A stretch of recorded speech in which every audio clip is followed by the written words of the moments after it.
So you may have seen this before. This is a drawing and an illustration of the scientific method. And the scientific method represents a way scientists formulate a question and then experiment to come to some new conclusions about an idea. So if I'm going to think about conclusions in writing about literary essays, it's a very similar process. So we've observed, okay, and that was in the form of our Post-its as we were reading along. We formulated a question, which turned out to kind of be like our hypothesis, which was our thesis statement. This essay will prove that, right? Like this experiment will prove that. We did our research, which was our rereading, our thinking on the topic. You know, you wrote drafts, you made a planner, you talked to me about these things, you talked to a classmate about your ideas, we thought these ideas through. Then in the experiment or test hypothesis, in that area, that was our body paragraphs, right? This is where we were working our ideas out. This body paragraph will prove that, this will prove that, this will, and we kind of had a progression of this idea. And now we're at the end, and we need to do exactly what scientists do when they've come to the end of all of their evidence. You draw conclusions, okay, and you report on them. And that's essentially what our conclusion of an essay that you write is. So I'm going to pause the video and I want to show you another small little idea or metaphor for the way I like to think through what should our conclusion be, because you do not want to, in the 8th grade and going on to 9th grade, you do not want to repeat your intro. And you don't want to say, so as you can see, and then just kind of wrap up. You want to take your ideas in a bit of a new direction after you've done all this process thinking. So we've all seen these penny machines before when we've been on some sort of excursion, and they have one of these near a museum or something like that. You put your penny in, you turn the crank, and what comes out is this new flattened, imprinted penny that you get to take home and keep and think about forever, right? All right, so conclusions are very similar to that process, okay? If you can imagine your thesis statement as your new penny that you are putting into that penny machine. I'm sure you've all had the experience where you tell your parents, oh, it's just a penny, and then they have to give you 50 cents to make the whole thing work. Well, you put the new penny in at the top. It's this new idea. And then you twist the handle, you turn the gears, and, you know, there's that motion of, I'm going to draw some gears. They're not very good, but you get my idea. Right? So the penny comes through this, it's processed, it's squeezed, and out comes a new penny, okay, which is your new idea, okay? And that is that, I don't know, I'm just going to draw a little face. The new penny is the same idea that you started with your thesis, yet, right, yet it is changed. It is processed, and it is new because you have a new perspective, okay? So hopefully your conclusion work will be able to do this type of a process where you've had your thoughts, now you're ready to pursue them and kind of tie them all together, okay? So if I have to backtrack and think about what I wrote about, and this is the process I do every time I need to write, I look back at the essay that I wrote. And in my introduction, if you remember, I wrote something to the effect that we need health, family, love, and dreams to thrive. Okay, you have that example in your classroom. I showed you, look at all this good process stuff we did, right? I had this introduction where I wrote that type of thing. I moved on to my body paragraph where I proved that George and Lenny's dream for a peaceful and autonomous life keeps hope alive. Okay, so that was body one, body paragraph one. George and Lenny's dream keeps hope alive. Okay, and then my body paragraph two, I didn't write that out for you, but I would have written something about George and Lenny provide love and companionship, right? Because I'm tying these ideas together. And then my body paragraph three was a shifter, a direction shifter. George and Lenny's mental health prohibit the dream from coming true. Okay, so here I am. Here's my introduction. I do my process. I'm turning my crank. I think through the fact that the dream keeps it alive. They have this love. However, they can't have what they want. Their dreams cannot come true and do not come true tragically. So now I have to think about, all right, so what am I going to conclude? What is my final thought here? Well, for me, it seems like that I conclude that,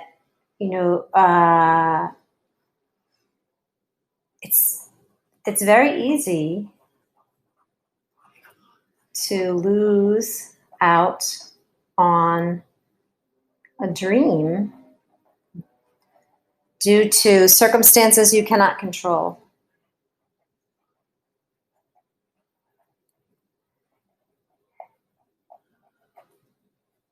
Okay, so that's my essential idea in my conclusion. I started with the idea that we need health, family, love, and dreams to thrive and live a productive, good life. I brought my reader through these two men's story, that their dream, it helped hope alive. They were able to continue going. That George and Lenny provide love and companionship. That Lenny's mental health prohibits this dream from coming true. And I'm concluding something like this. It's very easy to lose out on a dream due to circumstances we cannot control, okay? And I want to draft this for you just so that you have the opportunity to see what it would look like. And again, this is just draft. It's not perfect or anything, but I want you to see what a conclusion might look like. So I'm going to try to write as clearly as I can. I know some of my videos, my handwriting has not been the best. So my conclusion might start something like this. George and Lenny dream was within their grasp. And I might not use the word there. I might just say within grasp or within reach. Okay, I can use a semicolon because I'm going to attach a sentence, a complete sentence that's connected to this idea. The men had almost enough money to buy the farm, and even had the plot of land picked out.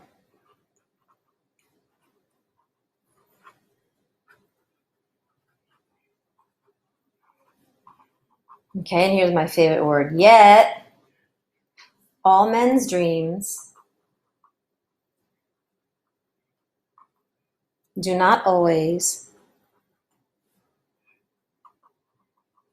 go to plan. Okay, so this is kind of what I'm saying that reflected this idea that I generated just a moment ago. Okay, and I was thinking when I was writing this really made me think of that poem, To a Mouse, that I talk to you guys about, and I did the illusion video. So if you watch the illusion video, you're going to know exactly what I'm talking about. And if you didn't, go back and watch it. It's still there. Okay, so I could do anything here. I could talk about how, we may try our best. We may lay out an idea, but it might not work for some reason. Maybe someone gets sick. Maybe someone runs out of money. But in this case, George and Lenny, his disability was just too much for anybody to handle.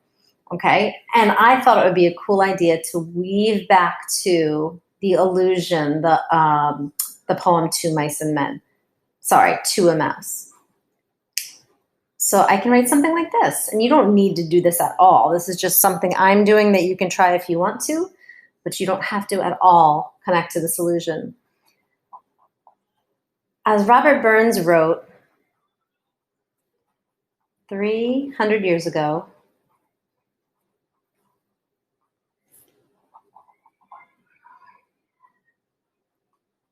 the best laid plans of mice and men. Okay, I do this to show when I'm writing poetry on lines like this, that this is the first line and then this is the second line. Often go awry. Okay, as Robert wrote, blah, blah, blah, blah, blah, best laid plans often go awry. Lenny's mental limits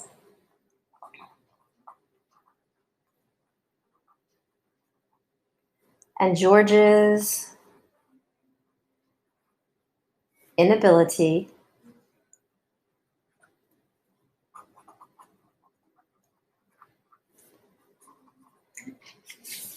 to provide the type of care a man like Lenny, make sure I have that capitalized, needed, has caused only, and then I really was, that poem resonated with me, and I remembered another line, with only grief and pain for promised joy.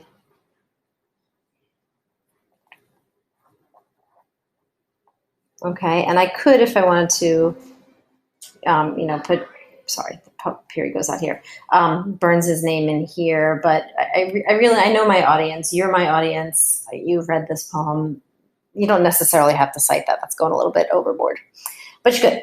Okay, and then I don't want to end there because I feel like I need to explain this, but I don't want to say this means that. I just wanted to lay out my idea. I feel like George is cursed to wander alone.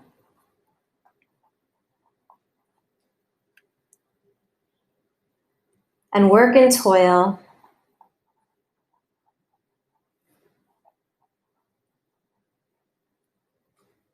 without his family, without a family, and his beloved friend. Okay, so here's my conclusion draft, guys. I took my idea that I started with, that men need love and security and health and dreams in order to live a meaningful life. I worked my ideas out in my body paragraphs, and here's my new idea, that sometimes the best laid plans just don't work out, and they leave us with nothing but with grief and joy, especially if something is wrong, right? Lenny's mental limits, and George was not trained. I've said this before. George was not a trained, I don't even know what you would call him, someone who would help someone with disabilities. He's just a man. He's just a friend who was trying to do the right thing, and it didn't end up this way. This is just one example. Okay, your ideas are going to produce a very different conclusion. Oh, look at I'm getting so blood and guts of writing here. Okay, so use this as a sample. This should help you, and see what kind of magic you guys can create writing your conclusions. I look forward to reading them.